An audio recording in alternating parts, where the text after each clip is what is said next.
Hey everybody, photo share and discussion 191, Sunday, what is this, May 7th, 2017. Kind of amazing, we're already into May. Mother's Day, 1 week from today, so if you haven't gotten anything for the mother in your life, you better get one. I just remembered a couple days ago actually, and got something from Mom, so she should be getting that here a little bit later on this week. Hope everybody had a good week. Like I said, we're already into May. It's amazing. Just going by so fast. I've been pretty busy this week. Unfortunately, not with photography. Good stuff though, work, but it's been sucking up a lot of time, which I figured it would. I mean, it's lots of benefits to kind of running your own show, but one of them is not that you get time off from work. There's always something to do, so always work to be done. But kind of getting going with it and enjoying it. So not much photography for me here this week, but I hope you guys got some work with the camera in, maybe to make up for the stuff I didn't do. So hey, there's Wes. Hey, Mark. How's it going?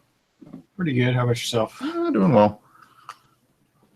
Not much photography this week, although thank you very much. You this showed up in my mailbox yesterday. Ah, it arrived. Cool. Yes, thank you. It's awesome. And I bookmarked the movements pages. So maybe it'll help, maybe not. It will. I think it will. I couldn't resist.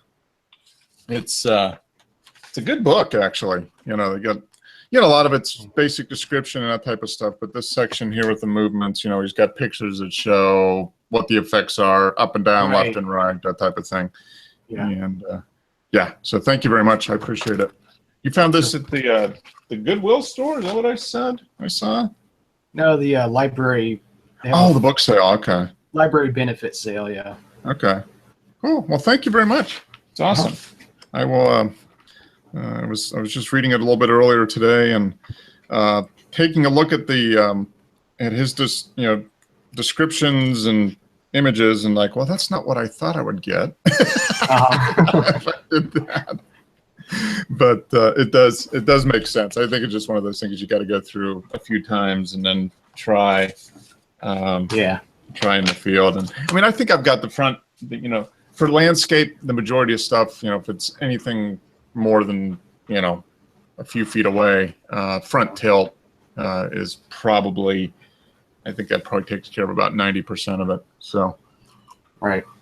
But I want to get out and do some building photography. I mean, there's some good sections of town here with you know, some older buildings and that type of thing. I just need to get out and do that. So yeah, you could do some really cool stuff with some buildings and yeah, you know, have everything all nice and perfect on it. It'd be really cool. Mm-hmm. Yep. Yeah. And I think one of the guys, well, the guy at the photo studio, he does. He has a 4x5 as well, and he hasn't done as much architecture photography as he wants to. I was talking to him a couple weeks ago, asking him about that, and he's like, "Yeah, I think we need to maybe, you know, set a time to go out and do that.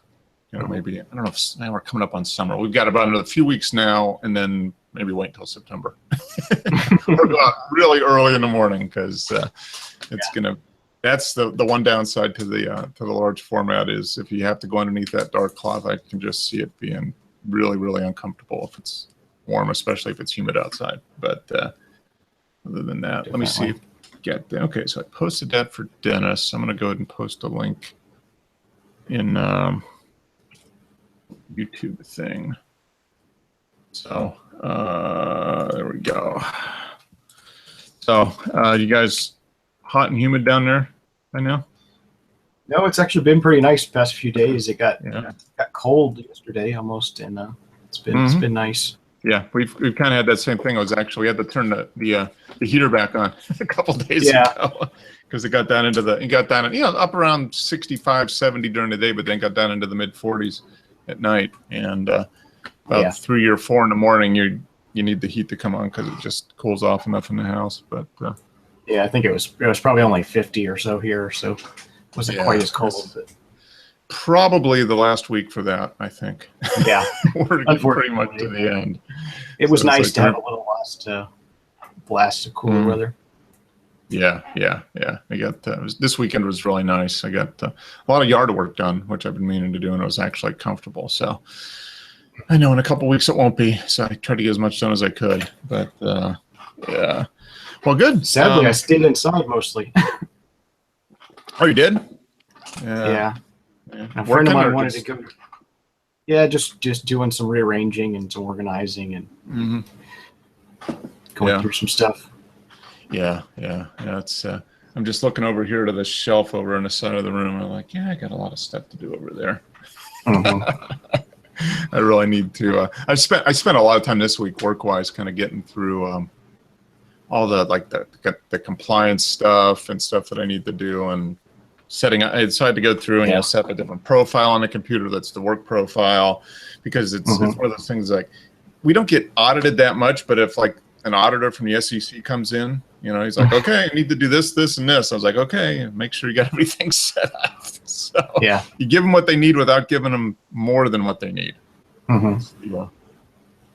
It's a challenge. I spent a lot of time doing that. And as I'm doing that, I'm like, well, I got a lot of crap around here. It's like 99% of the time it's just me, but I really should organize it a little better. And that's kind of spawns you kind of go down the whole rabbit's hole of, oh my gosh, I need to do this, and this. There's more stuff to do. So, but I need to, it seems like every few years I go through and just spend a bunch of time reorganizing and trying to consolidate things. And then that lasts me for a couple years. Right. And you got to do it again. So, hey, there's Joe. Hey, what's up, man? How's it going? Hey, Joe. We got 4 to go in this race. This has been the craziest race. Which one is it? Talladega. Oh, it is. Oh, man. It's been the crazy. I mean, it was a decent race. And then like with 22 to go, something like that. I mean, they had the biggest wreck you've ever seen. I mean, it took out a ton of cars. Oh, really? I mean, they wrecked. It was insane. So well, I've kind of forgot about that. That's not that far from here. Pam's not real big on going to a NASCAR race. I'm like, you got to go there once. I mean, you got to go to something like in Talladega. It would be Talladega or Daytona, because those are both huge super speedways type of thing. And Talladega is only like 3 hours away for us. It's not. It's one of those deals. It was the same thing with the X as well. I got her to go, and after that, it really enjoyed it. You know what I'm saying? I mean, because it's and the thing of it is, it's like I told her too. I said, it's going to be different for you going with a fan, like a fan of the sport. Like if it were just, you and some buddies going, you're not really into NASCAR, you're just going to check it out.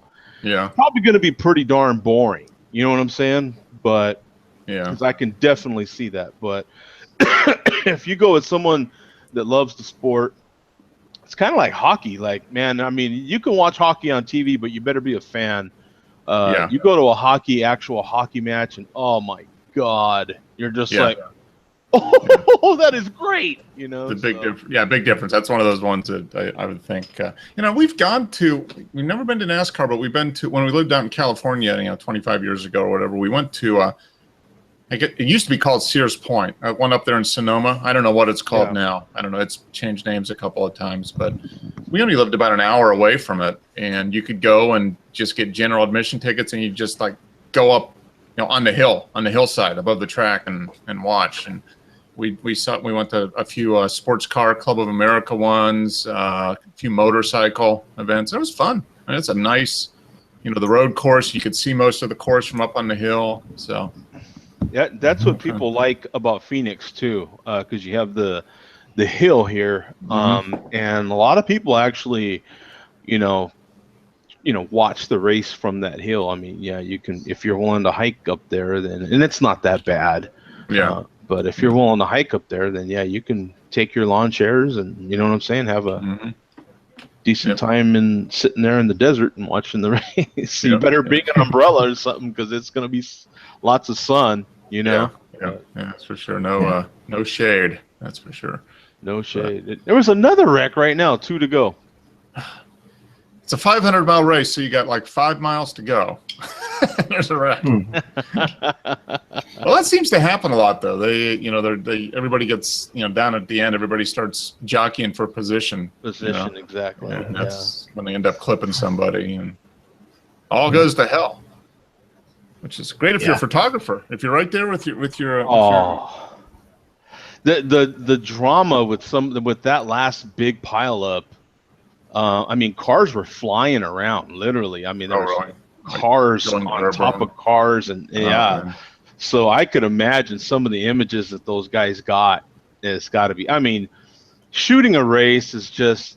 I really envy those guys. I really do. I mean, they've got all the latest gear. It's another one of those very impressive things when you see guys that shoot races. It's impressive. It's like guys that shoot birds and wildlife. I mean, they have all that, the big white lenses and the big fancy cameras, and you're just like, it's like 50 grand worth of gear in that. You know what I'm saying? It's like crazy, man. Yeah. Speaking of it, you were mentioning that there was something I saw. Was it on Petapixel? We were talking about big lens. There was a thing. Is it a 3,000 millimeter? No. 1,000 millimeter Canon lens f1.8. Yes, I think I've seen that. They use for photo finish at racetracks, like horse racing. Yeah. And there's only like 3 or 4 of them in the world, and they said it weighs 55 pounds or something. I mean, it's like. It's this. It's like a pizza. It's like a pizza. It's like the size of a small pizza, like a medium pizza or something like that. It's insane. Yeah. And they said there's one of only 2 or 3 in the world like that. Yeah. And it's just like, where was that? I'll have to see if I can. 300 millimeter f1.8. There we go. I'll show the screen here. This is what Simi needs, I think. Right, Sim? I don't think you need this. But it makes flicking your, it would take. You would have to do a workout. Yeah. So there you go. Yeah, there it is. Yep. This is the lens. Look at that front element. I wonder how much I think that's detail would cost for that thing. What do you think? It's like old as hell too, right? It's old. It's like I think that's literally the only one that they made. Yeah, they said so few exist. 17. Look at that thing. It's crazy. Yeah, look at it. I mean, look at it. That's it's got to be what, 10 inches? Oh gosh. I mean, 12 inches. It's ginormous. It says it's ginormous. My filter. There you go. That's a front view of that. There we go. Yeah. Look at that. That is just insane. Okay. So here is, by comparison, made about a dozen of its ultra rare 1200 millimeter f6.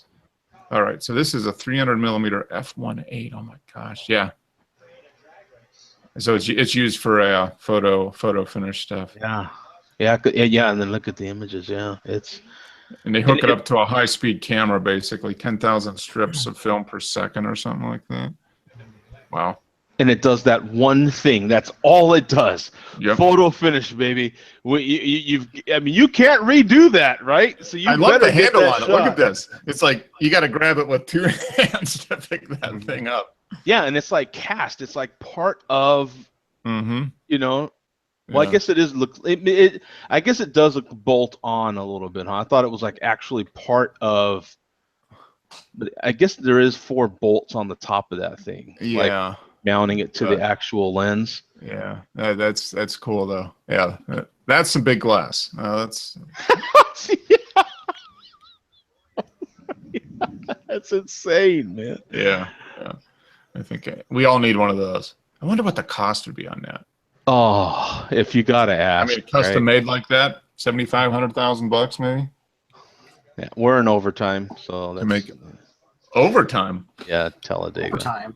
How do they do overtime? Yeah. What Is it like do they go into demolition derby mode, whichever car?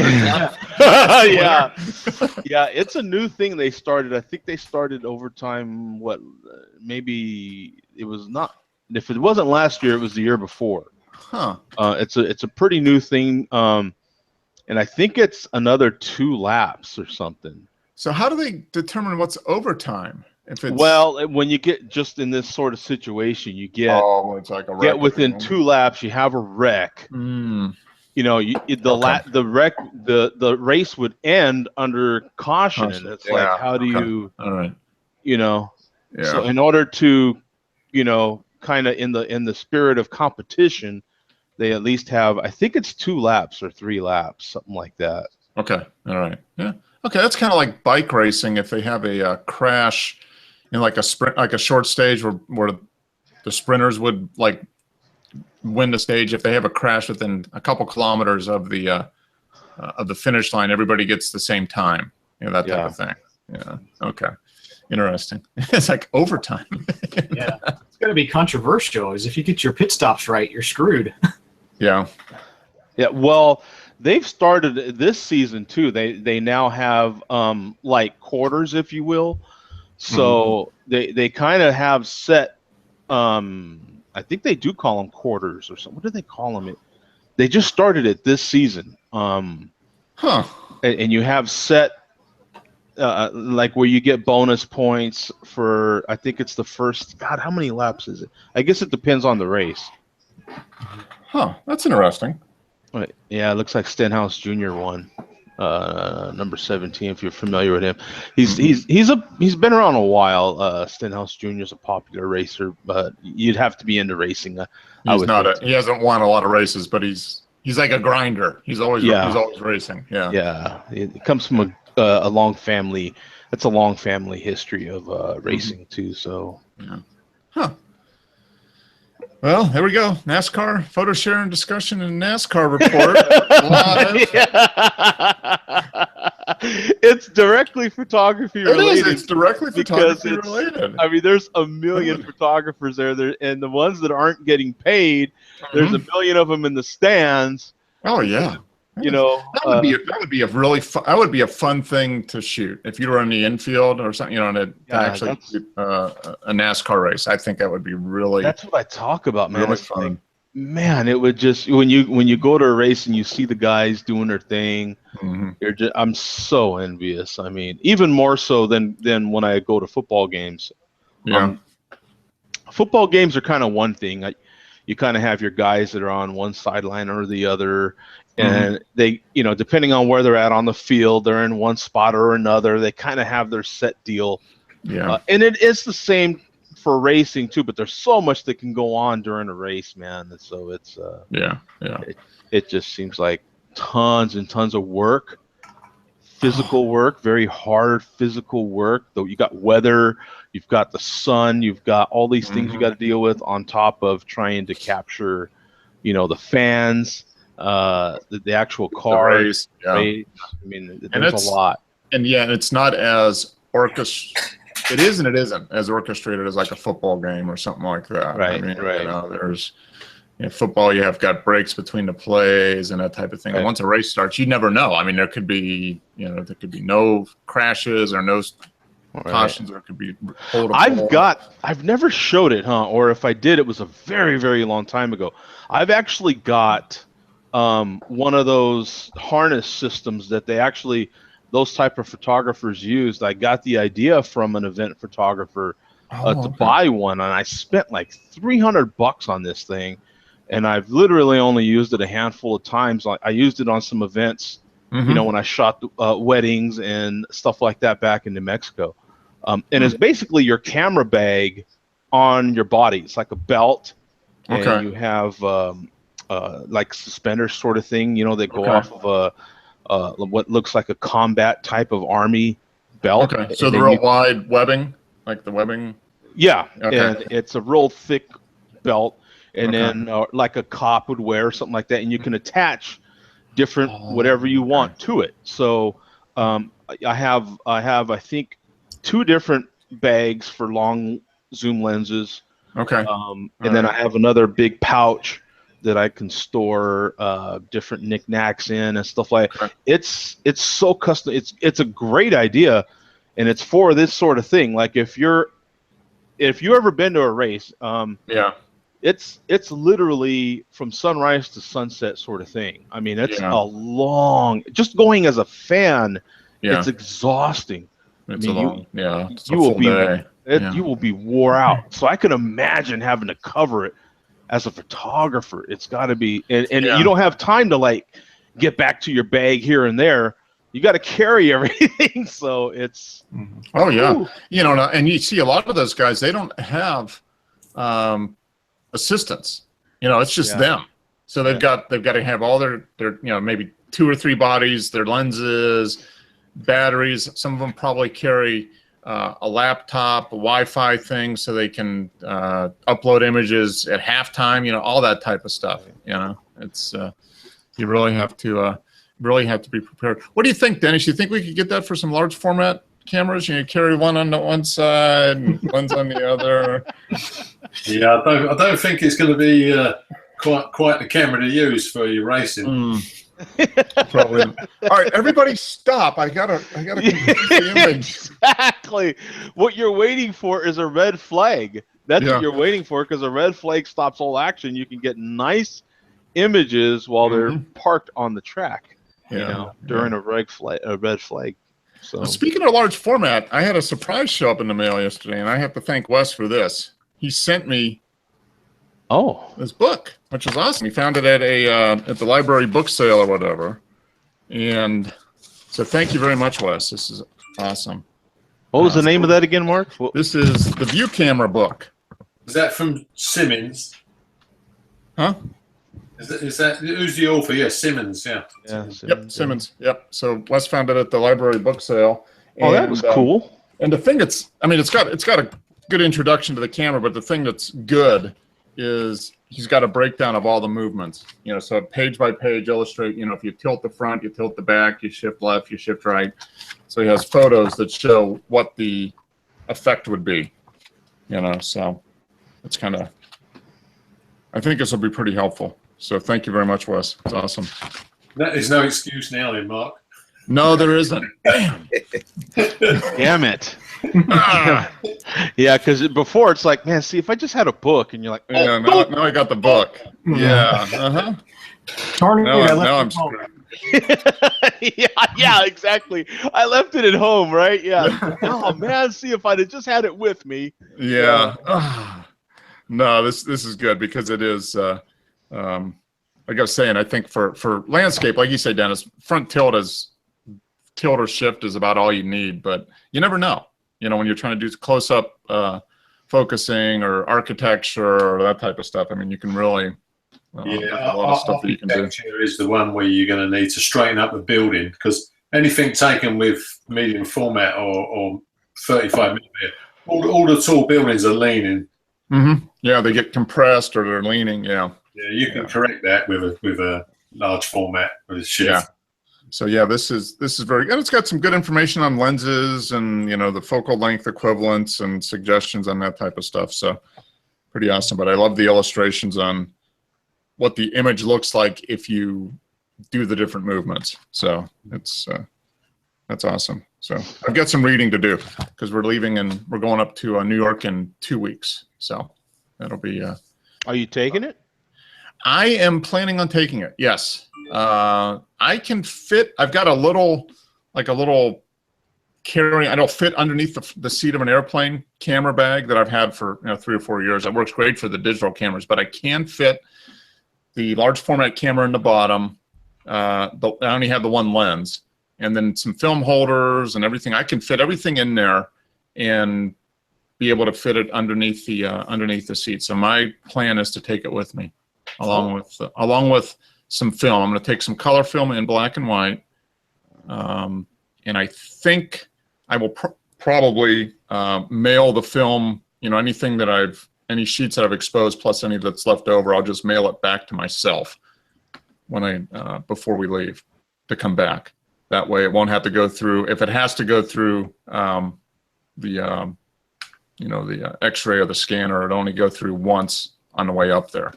So that's my. Now, don't they scan it as well? Don't they scan packages through the post office? I don't think they do. like a security. I mean, just maybe it's not as strict as or not as harsh as the airport one or something. Yeah, I've got to figure out how much I want to. I think I'm going to take majority black and white, and I might take 5 or 6 sheets of color, something like that. I don't think I'm going to take a full box of color. I'll probably take 5 or 6 sheets of color and maybe 10 or 12 sheets or something like that of black and white.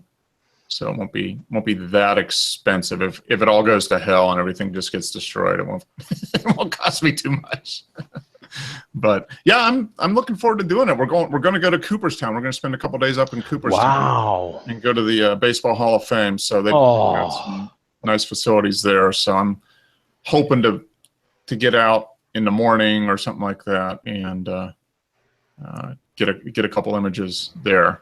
So, and it's an old town. I mean, it's a town, there's a lot of buildings, historic buildings and that type of thing. So it'll be should be interesting. It'll be an opportunity. Is there going to be any events happening there when you're there? Nothing special that we know of.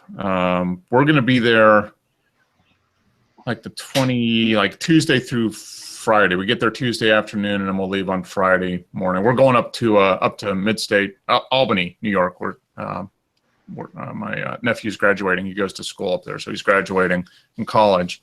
So we're going to go up there and do that, and then spend a couple days over in Cooperstown, and then fly back. So we're going to be there for a couple days.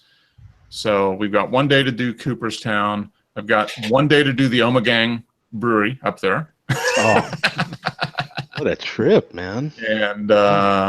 And yeah, and in between there, I hopefully get some time to get some use a large format camera. So. That Albany area is beautiful. I've been through there. It's just incredible. How beautiful it is up there. I've been up there as a kid. I mean, it's been 30 years since I've been up there at least. So it'll be good. And Pam has never been up there before. So it'll be good. We're going to spend a couple days up in Albany for my nephew's graduation, and we'll go to Cooperstown for a couple days and then drive back to Albany and fly back. So, but yeah, I'm looking forward to taking the camera, and I've got the filters. I got the yellow and the orange filter, so I should be good there. So I'm going to try to get out this week and do a few sheets of film with the different filters and see what the difference is, just to kind of get an idea. Now that everything's pretty much leafed out here, I've got full But just remember to take the filters off, Mark, when you're doing your color. That's true. Yeah, that wouldn't be good. That'd be like an $8 mistake.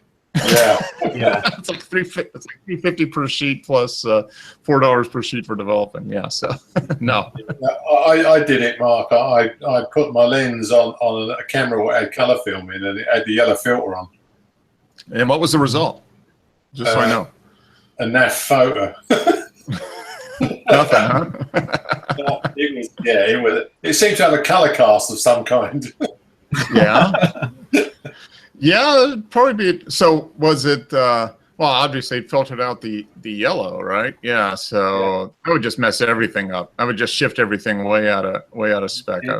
Take yellow out of the spectrum. Yeah. Yeah. That probably would not give a desired result on color film. Yeah. No, that's gonna be the challenge. Although actually, well, I think it still happened because I load when I do take black and white and color. I have holders that I have designated to be color only, and so I only put color in those. That way, I know that if that particular film holder it's going to have color in it.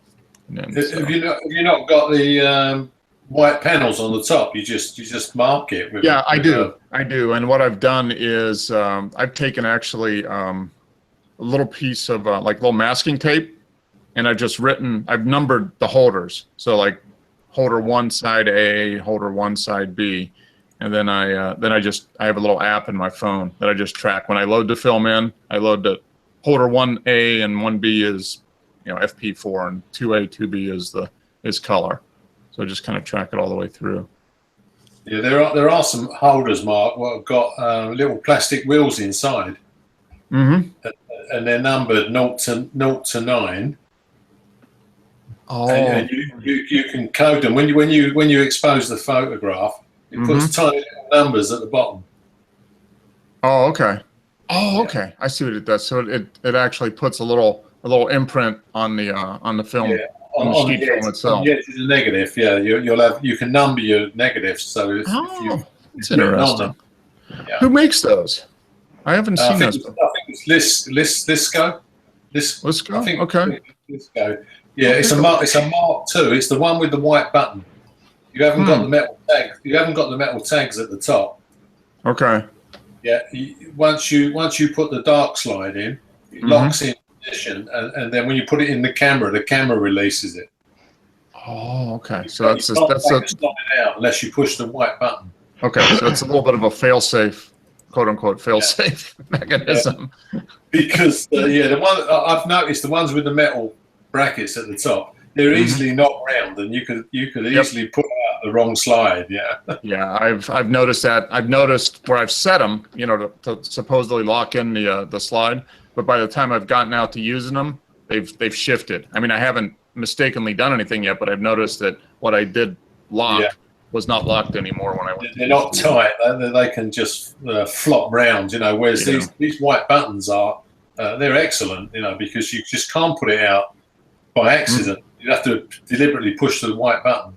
Yeah. Okay. So when you put the holder in the camera, it moves across the frame basically, and that releases the button. Essentially. Yeah. When you slide it in the back of the camera, where the light trap is, the white button's in that light trap. So once the spring of the camera's held it in position, just push the button. Then you can pull it out. Yeah. Okay. All right. Yeah, that makes sense. Yeah, that's the one thing I haven't figured. I've got to practice this week actually is loading the holders and stuff in a little changing bag instead of like in a darkened. Right now, I just use the hall bathroom where I just basically cover up the door with a blanket to make a dark room basically. That's quite risky. Yeah, so I'm gonna try it. I've got my 60-year-old film sheets that I can play around with just to get the feel for doing it. So that's going to be. I bought a large changing bag, and I made up a plastic frame out of like overflow pipe.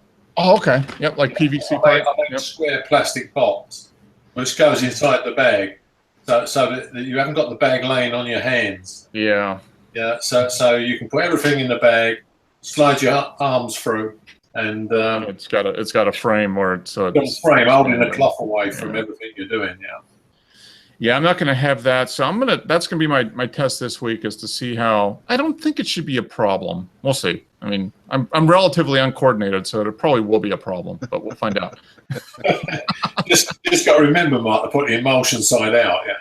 Yeah, I've got that pretty good. I mean, it's with the little tabs at the top, that's pretty easy, but. We'll see. I mean, it's going to be an experiment. It'll be fun. I mean, lots of people travel with the large format cameras and don't seem to have any trouble. So I'll give it a whirl. I'm still going to take the digital cameras just in case. The little notches in the top of the negatives. Have you noticed they're all different depending on the film? Yes, they are. Yeah. So you're going to be a real expert when you can feel the edge of the film and go, "This is Ultra." Yeah. Well, I've got I only use two films right now. I use the FP4 and then the Ektar. So I mean, I can tell by that. But yeah, any other film would have a completely different pattern. So it would take a little bit of time to figure that out. But I can only use two. That any more than that, I'll probably get confused. So yeah, I've got so many boxes of film to use. I'm gonna have to start doing some.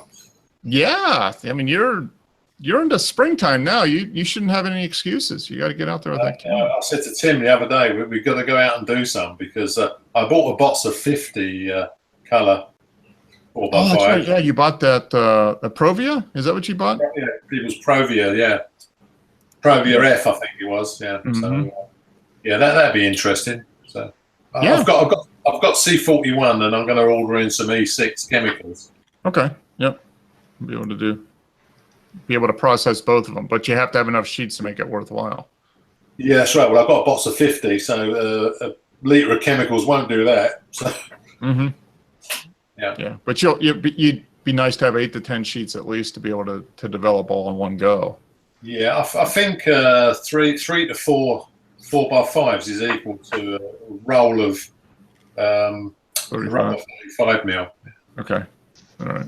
So one roll of 36 exposures is the same as three to four 4x5 negatives. Yeah, that makes sense. Yeah, that's right. It's about nine per, yeah, something like that. Yeah. Yep. So yeah, that's gonna be my challenge here in the next couple weeks. Hopefully, I get a couple good images. It'll be interesting. I mean, I'd like to get. I think they've rebuilt a ballpark and stuff up there, so it should be fun. Yeah, I think the next roll of black and white I develop, I'm going to go back to the HC110 and see if we can solve the problem of the dark areas coming out really grainy. Yeah. Well, you've been doing that stand development, so that's yeah. But it wasn't on the last one. It was I've done 1 to 25, 1 to 50, and 1 to 100, and they're all the same. With the Rodinal, right? That was all we wrote and all, yeah. Okay, yeah. Yeah, just go back to HC110. That's the old proven favorite. Yeah, the problem with it was I developed a roller 120 in Rodinal. It come out superb. So I was just wondering if my roller 35 mil, the 100-foot roll I bought, is a bit of a dodgy batch. Yeah, it could be. I mean, yeah, you've got 100. How many feet do you have left to use? 80 probably. Okay, so you got a little ways to go before you can determine that. Well, I did learn last time not to wind so much on. Yeah, like you said, you got what, 44 frames or something like that? 45 frames on a roll, Wow. but it wouldn't fit the spiral. Oh, So it's too big. The last few got ruined because it was being dragged around the edge of the tank. Yeah, it was too big for the reel. That's funny. So I think, But that's what you get for pushing the envelope, Dennis. That's what you get. Yeah. Hey, Mark, just pushing it to see how far we can go. Yep. Yes, Sam. is your camera wooden Yep. or is it Wooden. plastic? No, it's wooden frame. I think it's is it maple? I think it's a maple framed camera Yeah. with metal brackets and then carbon fiber bits here and there. Is it Yeah, sealable like water? Water, you have to be careful of water.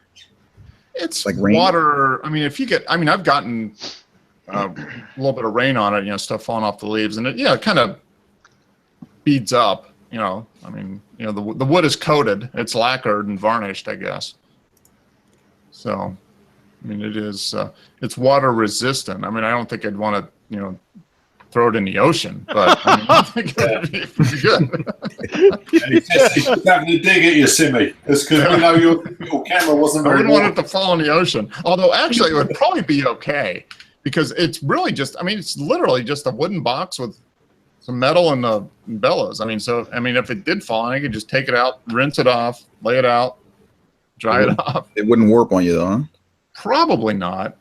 I mean, it looks like it's where all the wood is varnished and sealed. I mean, it's well done on that end. So it looks very nice, the wood, doesn't it, Mark? yeah, it does. It's a well-made camera. And the thing about it is there's no electronics. Like I said, it's basically just two wooden frames with cloth in between to connect it. Light proof. I mean, that's essentially all it is. So, if it did get wet or get dirty or whatever, you could literally just rinse it off, dry it, and be good to go. So, but yeah, I mean, it is fragile from that end of things. I mean, and if you drop it, you could break it pretty easily. Right. But it's got a pretty good like anodized aluminum frame and base. Don't pull a Ben Horn. What's that? Don't pull a Ben Horn. Yeah. Yep. Well, yeah. Have you seen his videos? He's like destroyed 2 cameras. Yeah, when he left the one out when it was too windy and it fell over. Blew over. Yeah. Well, I can see why he would do that, but that's just like, no. He has a lot of disposable income. That's all I can say. He's blown through 2 8x10 cameras in the last 6 months, and On your tripod, Mark, I've seen them hanging their camera bags underneath the tripod. So that like puts loads of weight. So if it does get a bit windy, the camera won't go over. Yeah, although if Google Ben Horn on YouTube, Ben Horn camera, and he does he lost 2 cameras. He had it in Death Valley. He set up his camera and he tied it down and weighted it down, and then left because he wanted the camera set up so he could like show up there at sunrise and just have it ready to go. Well, overnight the wind came. He had like 30 pounds of weight or something hanging from the bottom of the tripod, and it blew it over, and crushed the frame and got sand in the lens and all the stuff. So yeah, you couldn't do that in this country because when you return in the morning, it wouldn't be there. Yeah. Yeah, he ends up at least in Death Valley. There's some really remote places. I mean, he goes to a couple places where really the only person out, you've got to drive on a 4-wheel drive Jeep road for 20 or 30 miles just to get out to the area. But yeah, I mean, he's just this year he's lost 2 cameras essentially to the wind, where it's blown it over and crushed it. So not I don't think I would take that chance. I don't have the extra funds. That's okay. I'll just get another one. Have you seen the large format camera? Was made of plastic, Mark? No. Is there one that's like a 3D printed or something? No. I think the frame is actually like a composite plastic which has been molded. That would actually be really durable. That would make a lot of sense. Yeah, it wouldn't get any weather in it. Mm-hmm. I've seen something somewhere about people that were going to try to do like a 3D printed camera. Yeah, I've seen that. Which, I mean, if you did that, I mean, it would be stronger than wood, lighter than wood. It would be unbreakable, pretty much. That would make a lot of sense, actually. Yeah, but if you're gonna go for one of those ebony cameras, you don't want to leave that laying around because they're about $4,000. Yeah, well, that was one of the ones that Ben Horn broke. It was an 8x10 ebony that fell and crashed. Yeah, that's going to be expensive, probably. Yeah, just a little expensive. Yeah, there's a few, and he shoots 8x10 Velvia, so he's paying $20 a sheet for film. So he's not on the poverty line then. No, he's doing well, which is fine. I mean, that's a great way to. That's a great hobby. I spending money on photography. I'm all for that. That makes buying the latest digital camera quite cheap, really. Then. Yeah. Yep. Not really. Yeah, those 1DXs are like $6,000, Dennis. Yeah. That ain't cheap by any means, man. Yeah, those things they ain't cheap, man. But you pay $6,000 for the camera, and you get a couple memory cards for $100. And how many images can you use? Can you run through that? That's the thing. I mean, you do like an 8x10. If you're doing Velvia, you're $20 a sheet. So you get, for every $100, you get 5 sheets. So if you did $1,000, it'd be 50. Yeah. So for $6,000, you could do 300 frames. Yeah. That adds up, man. Yeah. That's okay if you're selling them for $500 a shot. Yeah, that's right. Yeah. That's why they call it slow photography. If you were to do that fast, you wouldn't have any money left in your bank account because it would just all. How's your new camera going in, Joe? Oh, it's great. I have been going through the images and editing a little bit. Mm-hmm. But yeah, that's what I was hoping to get to today, but I got consumed up with some other things. But yeah, it's been going good. You don't suss that menu out yet for your focusing. I know. Yeah, I have not gone through the menu system yet, and I have another shoot coming up this coming weekend. So yeah, I better figure it out. That's gonna make Mark's large format tilt and shift easy compared. Yeah. Yeah, it's just a matter of getting that focusing system down, and then I'll be okay. Yeah. But yeah, there's so many options, which is cool because the minute I figure it out, I'm gonna have a lot of flexibility. But well, you can figure out how to use it. At a minimum, you've already figured that out, how to use it like you were using the 40D to get the to get those kind of results, and then you can just start building on it from there. Figuring bits and pieces. But yeah, there's a couple of things that I want to do, and I just want to figure out how to do those 2 things literally, and then if I can get to those in quick order, then I'll figure out all the rest. You know, eventually. No one on YouTube showing you how to do it. Oh yeah, no, there is. Yeah, the problem is that's what I was doing. I did that very, very early this morning. I tried to watch a couple of YouTube videos. This is how ridiculous YouTube is. Okay, you go on there to watch a couple of videos on the focusing system. I ended up watching. This is the problem with YouTube. I end up watching these Chinese videos, like what was it, like how to live in China. Don't ask me how I got there. You know what I'm saying? How to pick up girls in China. Is it easy to pick up girls in China? And then I ended up on lowering your Chevy Silverado 1500. Okay. Well, no, that don't relate. I mean, you probably pulled up the video on focusing. So YouTube figured you were looking at focusing. So they suggested video. You learn how to focus on picking up women. So you click on that. That's still focusing related. So you do all that. And then I don't know how you get from China, picking up girls in China, to lowering your 15. I mean, I don't know. God. It's just the most. And some of these cats that have, I got to give it to them because they put stuff up there as clickbait, and you click. You know, YouTube's really good at putting the most random little video next to all the other stuff. You know, because when I'm looking at a video, I count on all the side stuff. You know what I'm saying? To kind of keep me within that theme. But lately, it seems like they've been really good at putting up like 1 or 2 random. I mean, the most random thing ever, and you're like, huh? Yeah, what is that? But then you see it and you're like, huh? And then you click on it. So it works. It worked. Exactly. And it was this cat that lives in China. And I remember seeing his videos a while back because I was kind of interested in going to China. And I mean, we're talking at least a couple of years ago, I looked at his videos. And so, yeah, he had this other video. What was it? It was something like he had got remarried or something, and so he was like, you know, how to meet a Chinese wife or something like that. And I was like, what? Like, what does that have to do with focusing systems? You know what I'm saying? And so you click on it, you know what I'm saying? And I go through a couple of that, and then all of a sudden it was like, I did a 2 and a 4. I don't know if you're familiar with that lingo, but I did a 2 and a 4 on my 2017 Chevy Silverado. You know what I'm saying? 1500.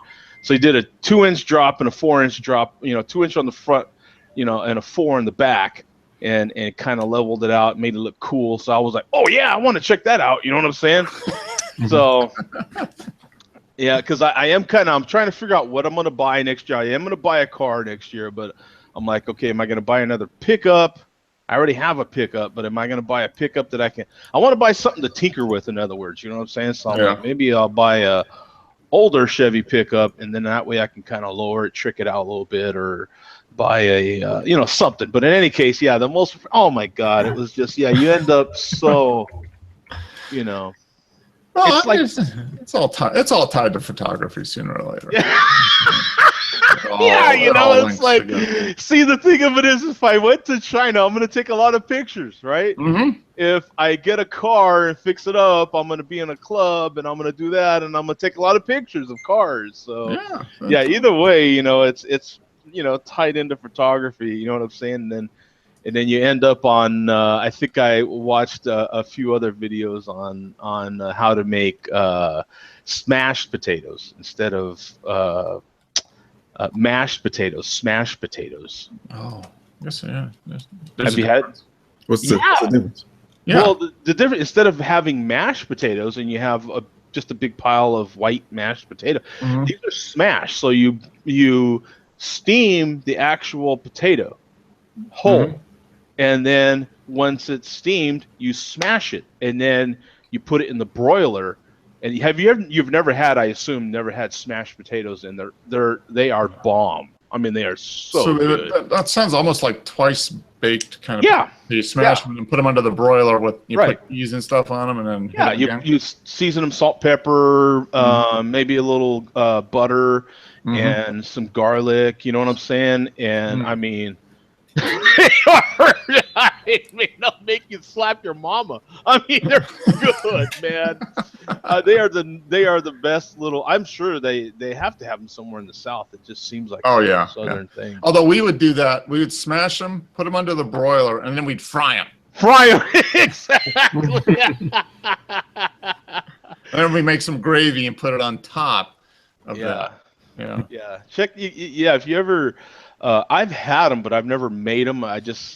It's a simple thing. You literally steam them, right? And you see people with it gets back to that pressure cooker thing I was on. There's people that have these pressure cookers, and that's what they're doing. So they steam like a thing full of the smaller potatoes, you know, and they'll steam them, and then they crush them, and then broil them for like 10 minutes, and you know, they get nice and crispy. What I want to know, so if I go on YouTube after this and I watch smashed potato videos, where am I going to end up? Exactly. You get 7D focusing. I'll come back. 7D Mark II focusing. It's gonna all be it's gonna be this big circle. Exactly. I went from smashed potatoes to breeding grasshoppers to raising Silverados, monster trucking Silverados, and then lifting them. Yeah, you're lifting them now. Exactly.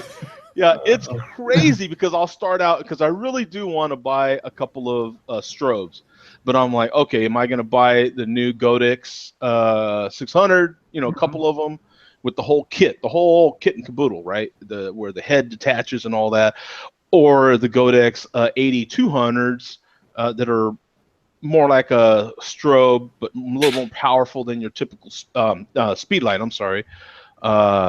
And then I'll end up I'll start out with good intentions, and then you end up, I hate YouTube, I swear to God. You know what I'm saying? Next thing you know, I'm on C-stands, and I need C-stands bad because they're definitely more sturdy than I have one of my typical stands right here next to me.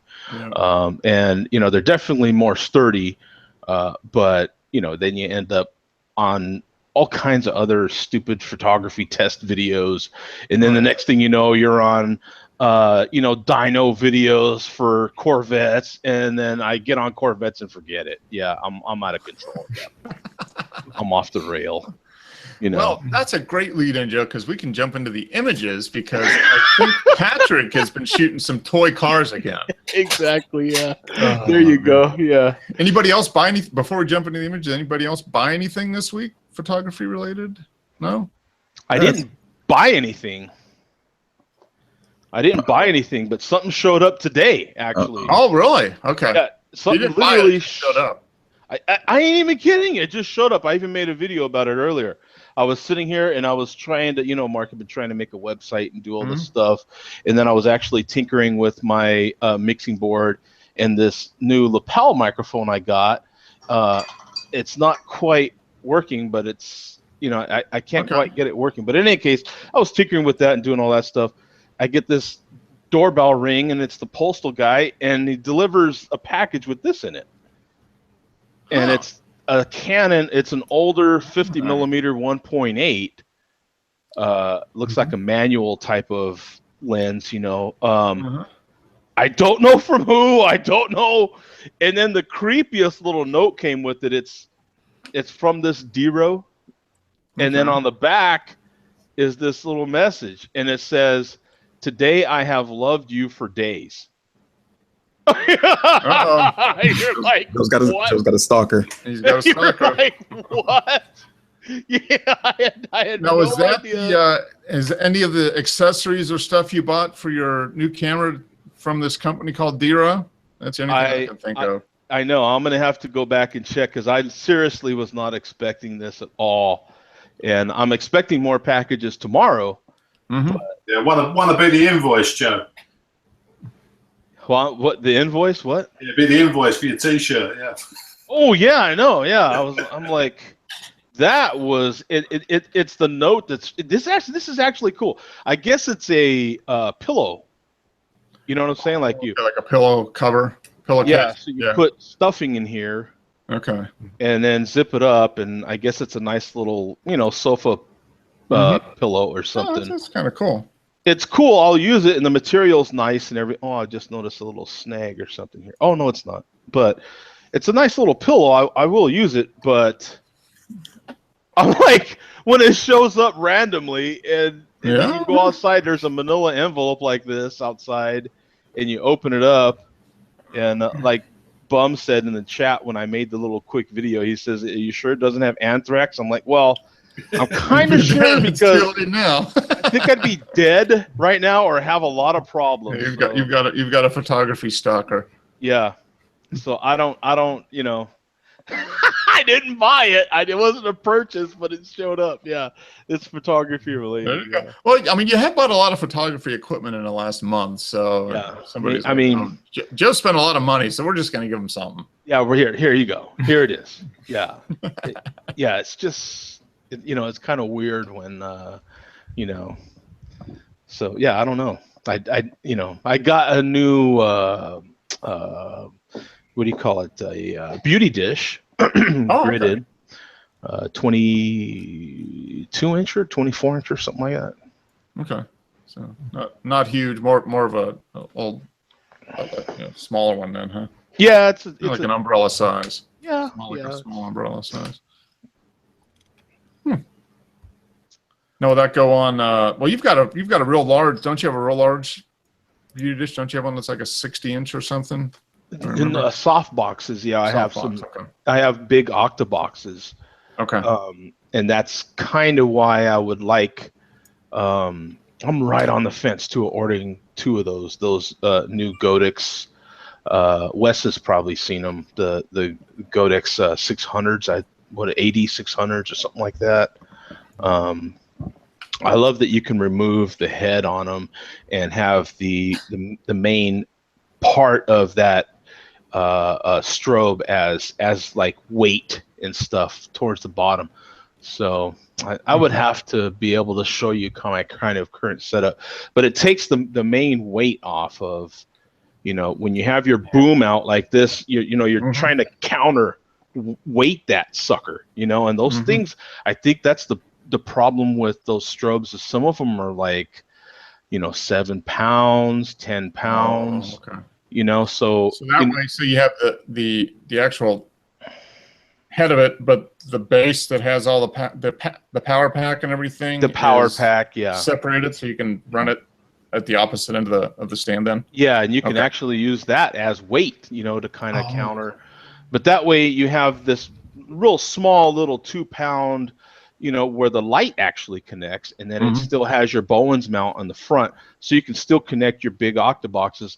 So it just keeps like your model more confident, because when they see this big boom just bouncing over their head, they're like, I don't know, man, so I'm gonna get crushed under a giant softbox. But it's not gonna be so soft if it crashes down on top of me. So all that's some of the other stuff I've never mentioned, but yeah, you use these cheap stands, and I'll have so many weights on them just to keep them solid, and that's indoors, let alone have them outdoors. I mean, you literally better have just an extra body on those stands, because just somebody actually holding them, because that's the only way they're going to keep falling. Yeah, because those light diffusers are so massive, man. Those big, especially that big 72-incher I have. I mean, when I open that thing up, it's a kite, Yeah. All right. How about you, Sim? Any photography equipment this week? Nothing sexy. Some gaffer tape. Oh, gaffer tape's pretty sexy now. Come on, dude. It's necessary. Yeah. Now, do you use that for camera tossing? Is that you kind of use the gaffer tape as a quick release mechanism for camera tossing? There you go. That's how I put the little English on it. Okay. All right. Yeah, it's because it's all about those middle fingers. Yeah, you got to get the grip. Yeah. Yeah. Okay, so gaffer tape is necessary but relatively inexpensive, so that's pretty good. Yeah. Wes, any equipment this week? Nothing. I added one thing to my film camera collection. Oh, cool. Got a Kodak. This is a Kodak 620 camera. Oh, sweet. It's called what's it called, the Valiant, I think, or something. So is it a 6x9 frame? Yeah, it's 6x9. It's the Vigilant 620. Oh, cool. Oh yeah. Has an f4.5 lens on it that is 105 millimeters, I think it is. Yeah, Okay. 105 millimeters. Yeah, That's- just been wanting to try some medium format stuff, and I wanted to try a 6x9. So That's in good shape. Yeah, it is, and really good. yeah, it's in really nice shape. Found it on eBay. It was $25, which is a really Whoa. good deal. Wow. Really nice leather hard case for it. Okay. Yeah, that's Nice. in good shape too. Yeah. What's the shutter up to 1/500th of a second? No, it goes to 200th is the fastest. 200th? it Okay. goes. All right. Well, that'd be a fun little camera to use, though. It's portable. It's got a pop-up viewfinder on the top that has an adjustment for the parallax. Oh, cool. Um, So when was that camera made? What's the how old is it? Or do you know? 39 to 49 is when they made these. Wow. That's in great shape, man. For $25. Yeah. Damn. Yeah. Oh, that seems like that's like a steal, man. Yeah. That seems 6x9 is going to be some very nice photos out of that, Wes. Mm-hmm. I hope so. And supposedly this lens is really good, so it should be make some nice photos. So. what kind of Yeah. shape Hold on. is the lens in? What kind of shape is that glass in? It's clear. It's super clear. Sweet. That's a fun Pulled little out a roll camera. of Neat one. Yeah. XR Okay. 100. All Put in right. it. I got to shave down the 620 spools are a little bit narrower on the ends, so you have to Oh. sort of shave down the 120s to make it work. Oh, shape the circumference or the diameter of them. It's too wide. Right. Yeah. Yeah. Oh, okay. It doesn't quite fit in the camera. It kind of So what do you drags do? a little. You just kind of take scissors and kind of clip around it and reduce the diameter.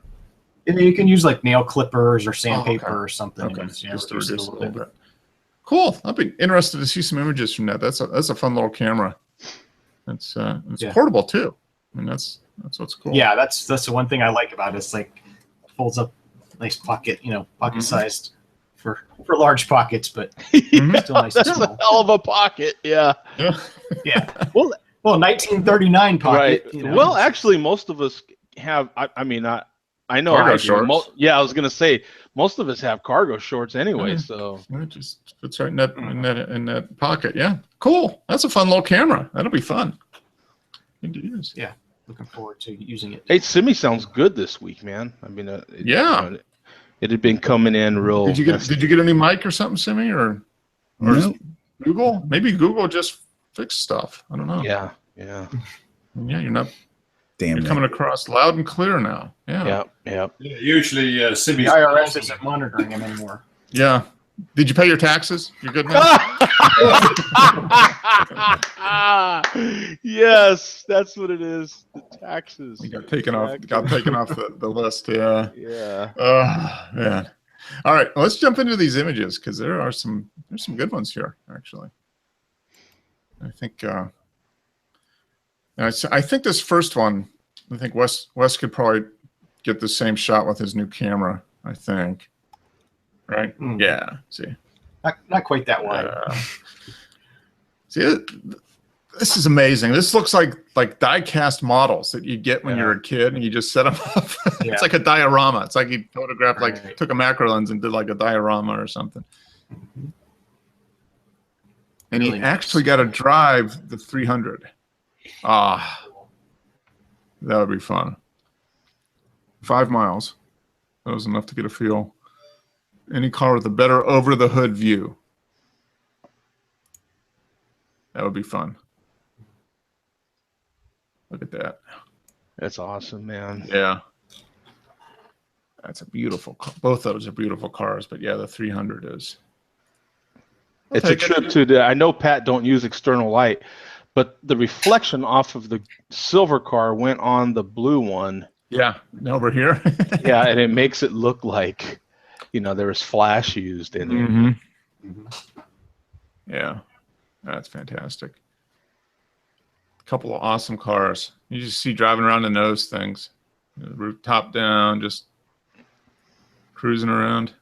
So the sun must have been at his back because, you know, Pat likes to blow out that sky. Yeah. That really adds to this image. I like the blue sky and the mountain. Yeah, I don't know where. Is it beat right here? I mean, over in this corner, kind of coming in. Yeah. And maybe over his left shoulder, maybe? Yeah, yeah. Yep. The shadows aren't that long. It's almost over. Yeah. Maybe almost midday almost, yeah. Yeah. It's a nice shot. Couple nice cars. There we go. Lower Falls at Southford Falls with a healthy flow of water. Hey, Sim, one problem, you didn't get the water in focus. It's a little blurry. Yeah.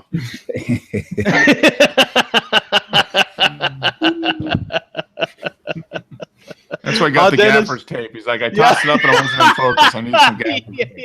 Yeah. That's one problem with this image. That it's all out of focus in the middle, man. I mean, so blurry. Tilt it and shift it, right, Dennis? Tell him, man. It's like this is movie's 10 stop. Yeah.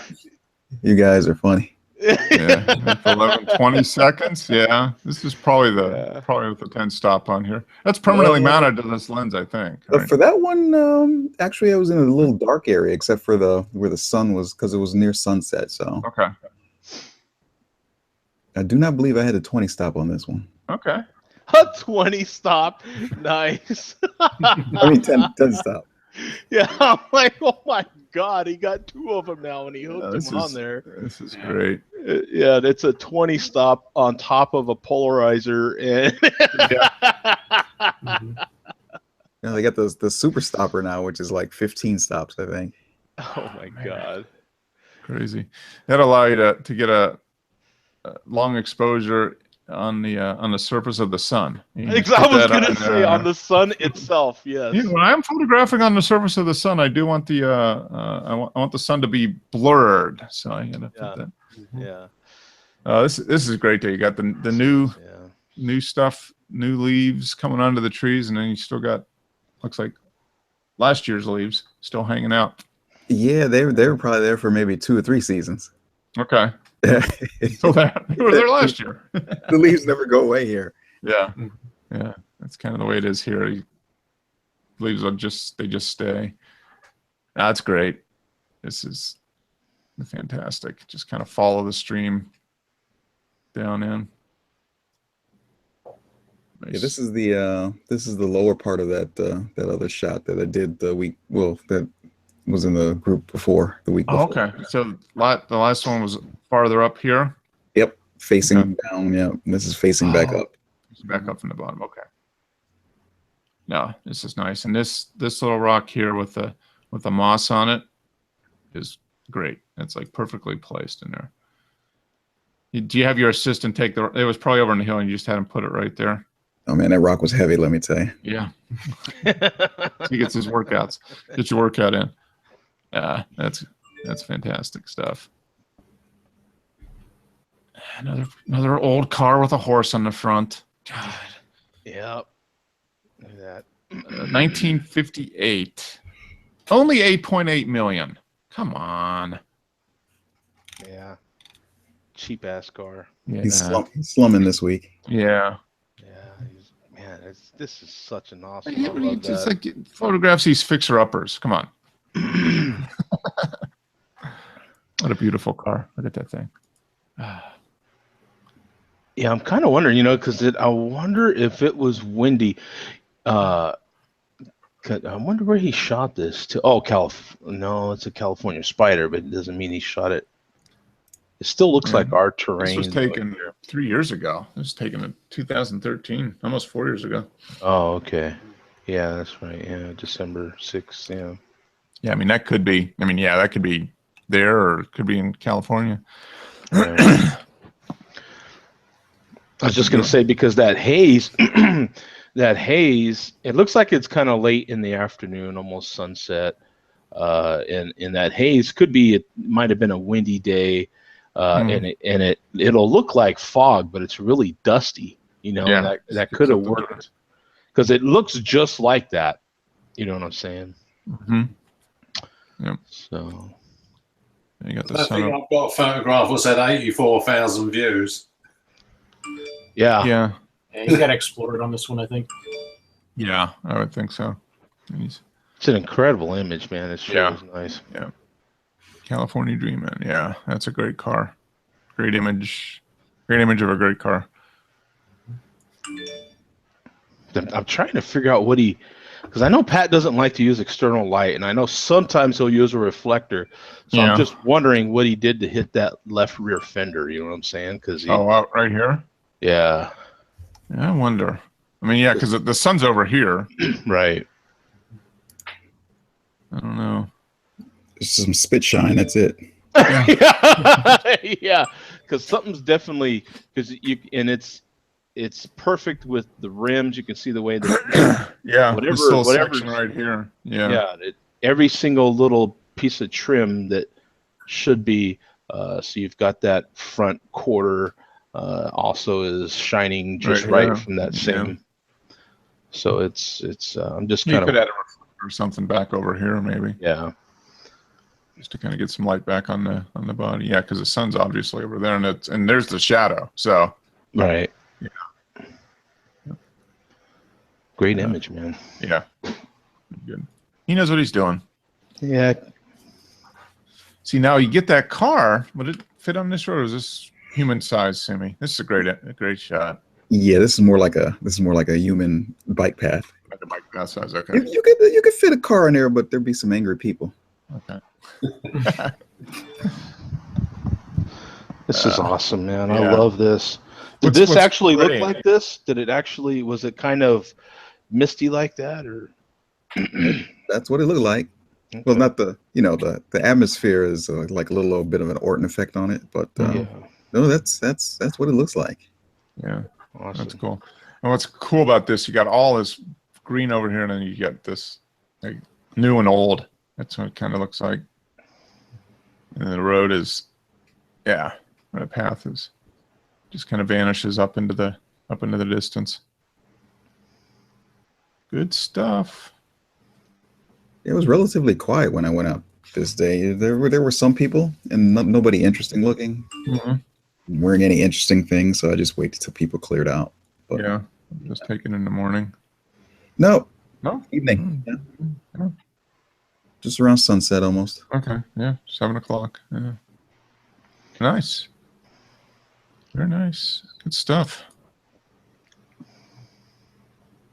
This is Sprite Island. 3 seconds. Okay. Yeah. Yeah, I could only do 3 on this one because the wind was blowing those branches around like crazy. Oh, okay. Yeah, if you would have gone much longer, it would have been just totally blurry. I was wondering because I was going to say, you scared? You scared? What are you only doing 3 seconds? Yeah. Real men go 99 seconds, man. Come on. No. Yeah, this was that shot just before I had another shot where the sun finally kind of came up and was really bright red against the clouds. This was right at the beginning, just before. Okay. Sunrise, yeah, Oh, so the sun, sun was coming up right over here, huh? Yeah. somewhere over there. Yeah, The colors in here are great. That pink and orange. Yeah. And I like the framing with the branches on the top and then the trees on the island there. Good stuff. Yeah, it's real nice. Like it. Oh, this one I really like. I think this is okay. 80. Well, that's why it's 89 seconds. Yeah. Yeah. See. But you got the cloud motion. Is this Sprite Island too? no, there's a whole chain of islands. Okay. That's a different one.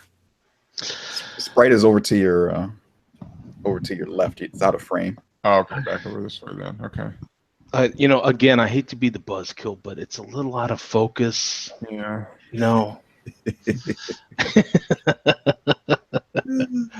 What's cool about this is the railing on is this metal railing on this pier?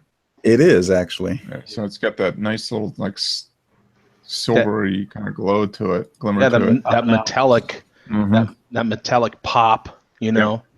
Apparently, this has been destroyed twice and then rebuilt.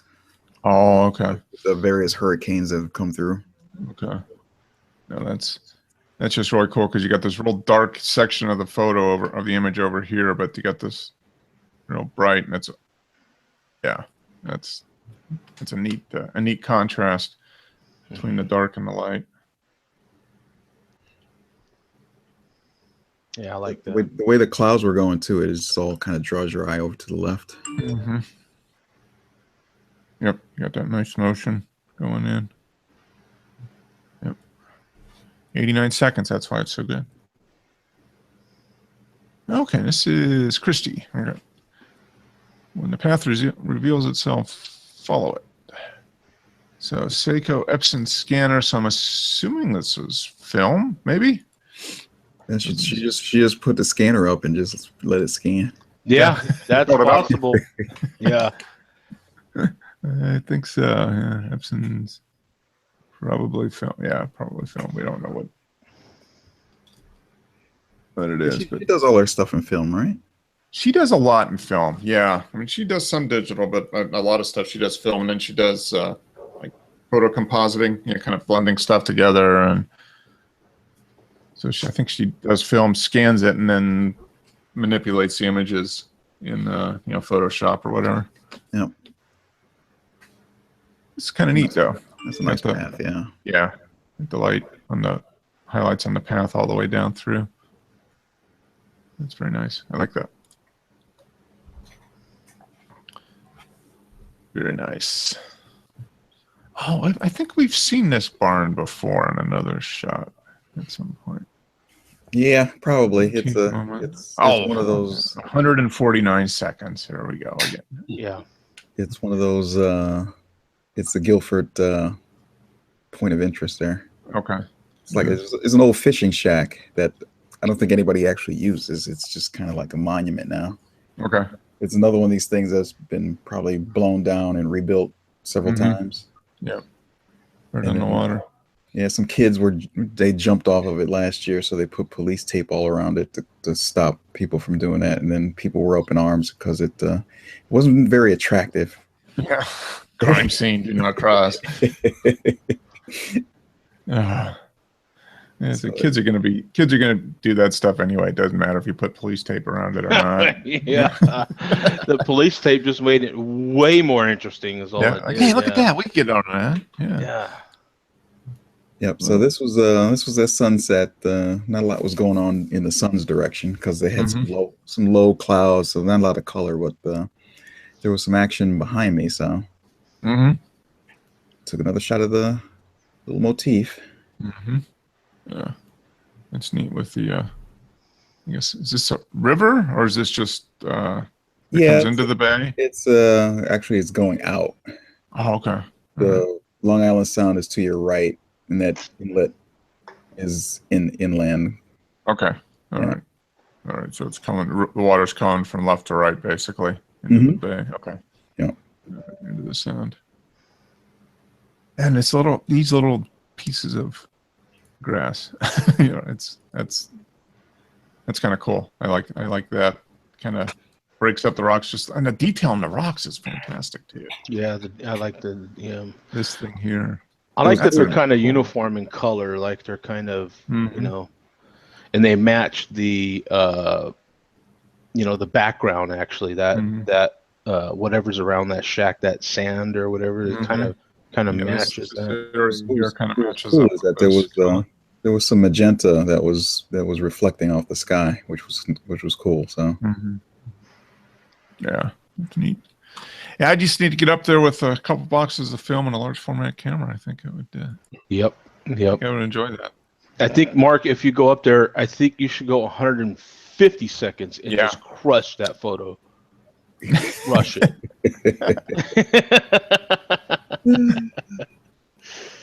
This is cool. And I love the name cool, too. Man. Galaxy Pool. Yeah.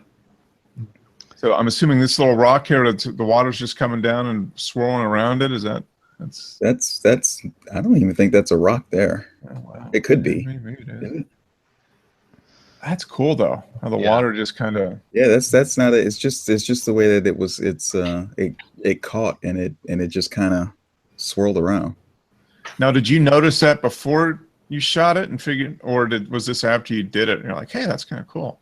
No, because usually when I'm at these places, I'm just looking for compositions, and while you're looking, you're seeing stuff as it. And you're like, this looks like it. Looks like it's gonna do this. Yeah. You've been doing this enough now. You have a trained eye towards what you can see happening, I'm sure. Yeah. Some of these swirls kind of like are half swirls, but this one looked like it was like, no, this is gonna be a good one, full swirl. So yeah, that's neat. Yeah, that's cool. That is very interesting. That is cool. There's this is one of the things. This is like one of the. Actually, I think it's one of the best waterfalls in Connecticut. It's not just one fall; it's like several falls all in one little quarter-mile stretch. Okay. And it's not really talked about as much as the other waterfalls in Connecticut. So I went there and I wrote a little blog post about it. So, So is this like the lower one, or is there one above this one? That's at the beginning. If you want to start at the top. Okay. Yeah, that's what I was saying. So off to the right, you have an actual bigger falls, I would imagine. Oh, it's further down. They go. If you want to take a little virtual journey, I describe the entire path from top to bottom. Okay, I have to check out the blog. That's cool. And I'll be posting some other ones from here. But yeah, this was a nice day, and I was so surprised. The weather was nice. It was cool, and I got there about 8:40 or so. All right. Except for maybe two people, there was not another soul there until 12 o'clock. It's like people didn't roll out of bed until 12. So okay, yeah, it's the 12 o'clock roll. Usually at these places, you got people don't know what to do with their kids, or they just want to get out and do the walk, or just go out here and look at the water and take selfies or smooch the water or whatever. A lot of kids come here and jump in the pools too. This is too shallow to swim in, but there's deeper pools further down. Yeah. So it's definitely one where you got to be here early if you're going to get any peopleless scenes without people in them. That or have it when it's cold. Yeah. Yeah. Not that many kids jumping into pools in January. Yeah. Cold takes care of a lot of that stuff. Yes, it does. So this is a snail eating limpkin. It's just some more shots from last week. I didn't get out this week. Yeah, this is nice. Yeah, it's so bright. Those purple flowers in the background. It's a perfect background for the for the birds.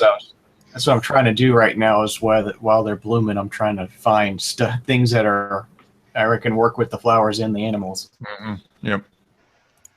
Yeah, that's good. Yeah, it's very nice. Nice lighting on it too, on his head and neck, feathers. Yeah. Woke up in the morning and went down there for a while. Yep. Yeah, that's neat. Yeah, nice catch, light in the eye. Yep. Taking advantage of that lens. Yeah. Oh yeah. Lots of use of that. Yeah. Okay. So here's the baby. Is this the one you were talking about last week? Yeah, you guys were asking about the one with the seaweed, or not seaweed, but duckweed. Yeah. So threw that one in there. There he is. Yeah. He's just a little guy though. Huh? Yeah, he's only about 12, 14 inches. Oh, it's like a little pet. Mommy, can we keep him? Yeah, one of the is from this image you took here reminds me of a YouTube video I got distracted with, and this guy took it was a real alligator that he had caught or something and stuffed or whatever the case may be, but he only had the top half of it. So he put it on top of a boat and then remotely was driving it by some people. Scaring the living daylights out of them. You know what I'm saying? They were like in water, and so this little alligator went right up next to him, you know.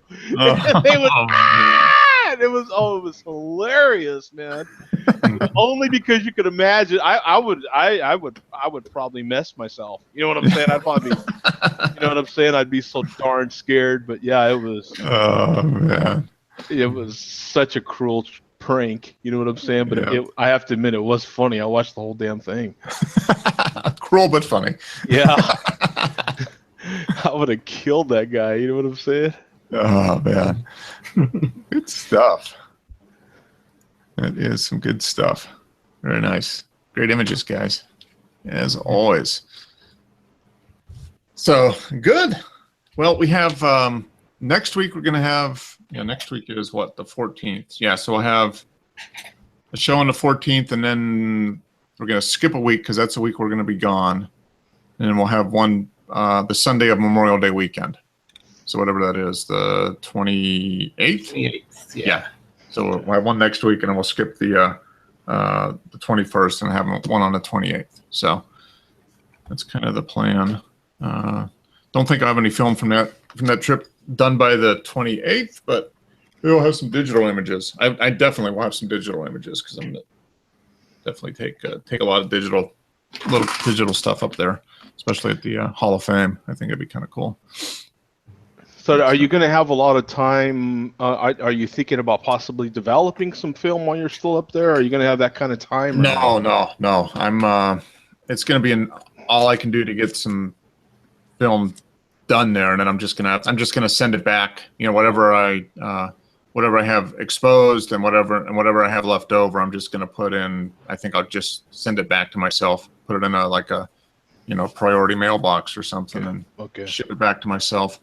I don't know. I've got to figure out how much I want to take. I'm going to take the majority. It's going to be black and white, but I think I'm going to take at least a few sheets of color film, and I'll be able to develop the black and white when I get home. But the color is just I'll have to send that off and get that developed.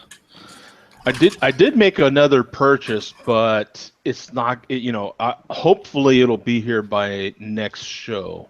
Oh, okay. And then I can show you. But I ordered some more images from Bay Photo this time, so it'll be. Oh, okay. I ordered their new system. They have that new what do they call it?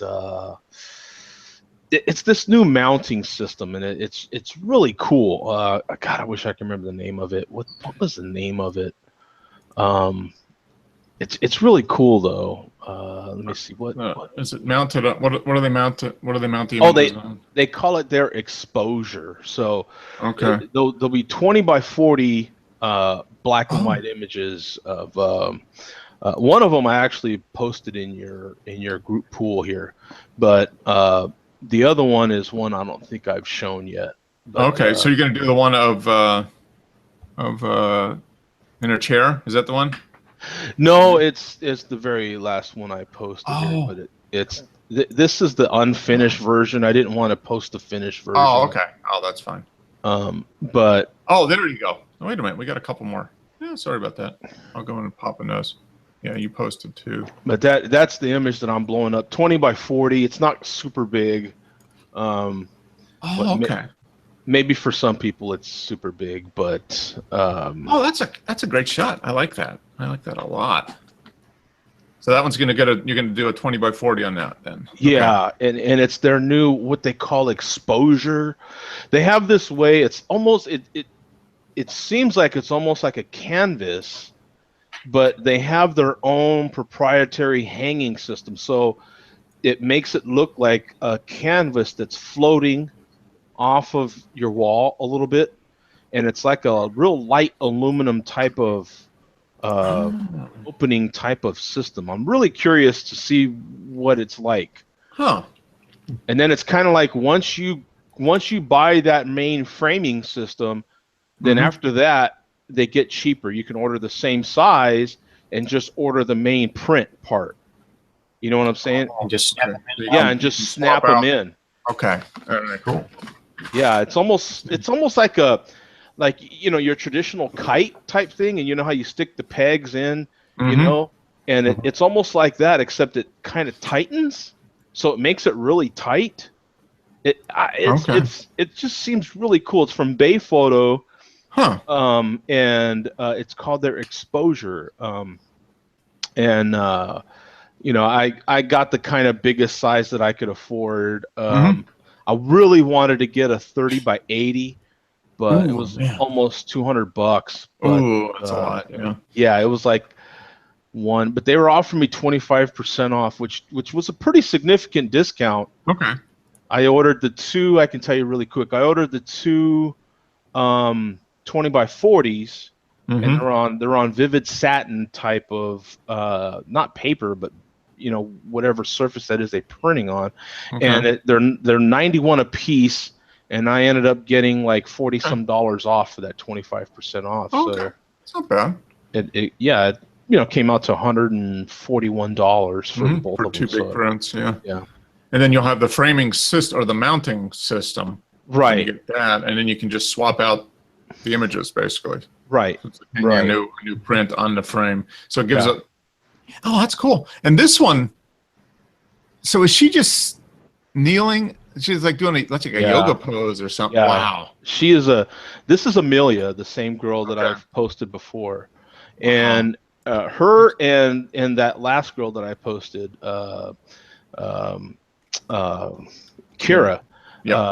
But her and Kira are yoga experts, man. So this particular one, I have a whole series of her. She started out in a crouched position on the floor. Okay. And dude, it's insane.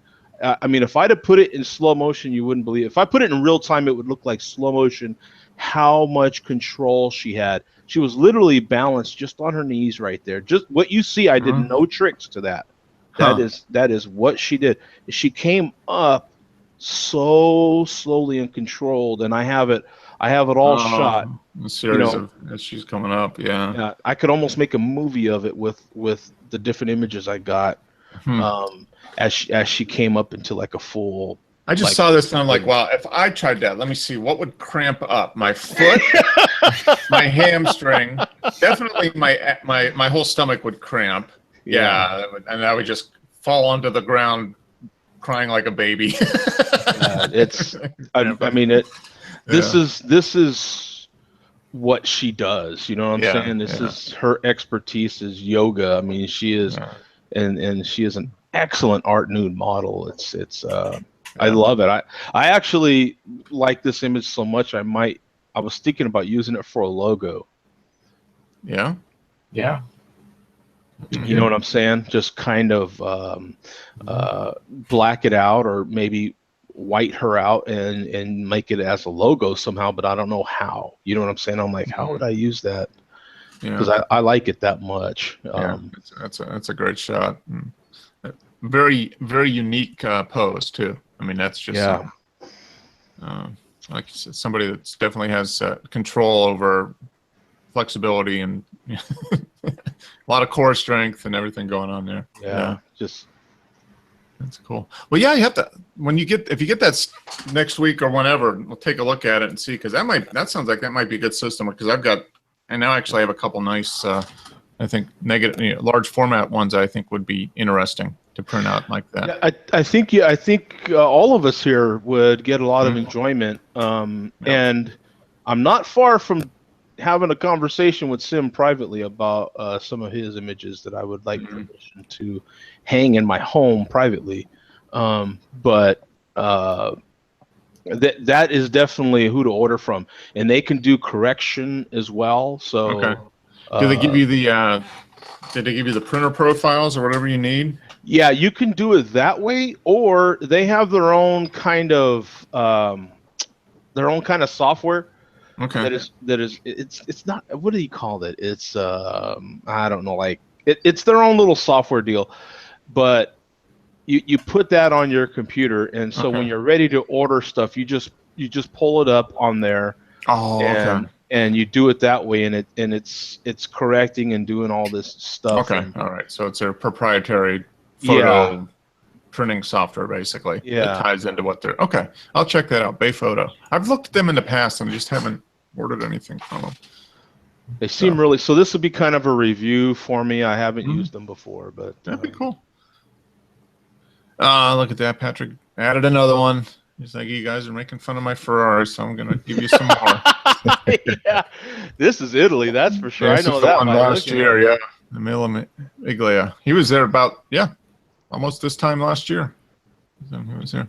Couple of weeks, I think. Not every day you see an F50, a 550 in the rain, especially not when they're about to take off for a 1,000-mile drive through Italy. Yeah. Wow. They're all lined up, ready to go. Yeah. Such a cool shot, I swear. Yeah, he posted a bunch that are like this, that are very like, it's like, his usual stuff is very staged and very, very plain. And the series he posted from the race, or the Mille Miglia, he captured sort of the feeling of being there really well, which I really liked. Yeah, so, I'll have to take a look. Check out his page. He posted a bunch. Really cool. Yeah. Oh, yeah, okay. Yeah, let's just go there real quick and see. Oh, yeah, okay. Yep, he's got a bunch there. Lots of good stuff, yeah. Yeah, just a bunch of guys driving cheap cars around in the rain. Yeah, just driving around these old cars. What's the big deal, man? Yeah. Yeah. Cool stuff. Very good stuff. Hell yeah, man. Yeah. God. Yeah, I know he had a lot of fun doing that last year, but it sounds like he didn't sleep at all for the whole week. Yeah. Between being there and shooting and having to process, and I can tell you firsthand too, because this was last year's trip. So what sucks about doing that sort of thing is you're going back and you're looking at those images, and I know what Pat's thinking, because the same thing happened to me. You're thinking, I missed that lens. I missed that camera. You know what I'm saying? Like that was the stuff that was stolen. So you're like, you like, you go back every time you see something you made with that, you're like, oh. Yeah. Well, at least you got good memories. You made some good images with the stuff, I guess. Yeah, so. absolutely. But every time you see it, you're like, damn. I still have that. Yeah. Good stuff. It's good. Good way to end the show there, because that's some fantastic stuff. Well, good one, guys. A little longer than normal, but that's fine. Usually does. Always fun. Good stuff. So next week we'll have a show. We'll miss on the 21st, and we'll be back on the 28th. So by then, Dennis, you'll have shot like a bunch of film, and you'll have a bunch of stuff developed, I'm sure. You never know your luck. The sky, it's going to stay dry. The sun's going to come out. It's going to be sunny and dry and no wind for 2 or 3 weeks, and you'll be good. That'd be perfect. Yeah. And then you'll hit the lottery too after that. Yep, the lottery. Yep. Oh, good. All right. Hey, good one, guys. Thanks everybody for showing up as usual. Show 190. What is this? Show 191. Wow, getting close to 200 here. Hey, 200. Yeah. What Good are you gonna stuff. do? Anything? Bicentennial. I don't know. 200. That's gonna be like in 9 weeks, 8 weeks, 10 weeks. That'll put us like near the end of July. So I don't know. Maybe I'll do a big giveaway. I'll give away something. Yeah, we'll have to do a 200 ISO film. Yeah, we could do that. Shot everything at ISO 200. Yeah. There we go. Do they make? Yeah, I guess they make 4x5. I could do sheet film. No, I guess 160 would be the closest, right? Portrait 160. I'll have to shoot everything at 200 seconds. 200 seconds, yeah. No, let's do that. Let's do that. Put that down. Show 200 whenever that is. It's going to be. You're going to have to fit images with the theme of 200. The thing, a 200. So theme. it could be something. It could be in the image. It could be how you shot the image, how you processed it. Yeah.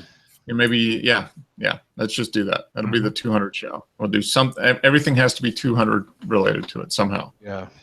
Okay. That's a good one. Yeah, Simi just put on. I've got a 200 stop filter. We can put that on there. Black paint. This film was 1 hour and 50 minutes. Yeah. He buys a can of that Flex Seal, and he just paints that over a filter. One layer of Flex Seal equals 188 stops. I've made this filter out of screen. Yeah. But I paint Flex Seal, and I can drive it through Alligator. I can go down and drive it through through Wes's alligator-infested waters. I Yeah. can photograph an alligator-infested waters. Yeah. All you guys have seen that commercial, right? Dennis hasn't, I'm sure, but it's a guy. It's like an infomercial. Dennis, it's like this spray rubber compound, and it's for sealing everything. So a guy makes a boat out of screen and paints it with his Flex Seal and drives it around through the Everglades, I guess. Yeah. Yeah. So I think we can apply the same thing to photography. Yeah. Yeah. Yeah. Why not? The Flex Seal, the Flex Yeah. Seal filter. I think Yeah. we're Flex get working on that, Simi. All right. Yeah. Good image. All right. Good show, guys. Show 200 will be, the theme is going to be 200. So I'll look on the calendar and see when it is, but it's probably going to be like the end of July, something like that. So keep it in mind. Between that'll now be and fun. then, with a 200 image, go ahead and do it. Yeah, that'll We be can do fun. Yeah. Let's go ahead and do that. All right, guys. Good one. Have a great week. Good night. Great week. And we'll see you next week. Okay, Bye, guys. Cheers. Take care, guys. Yeah. See ya.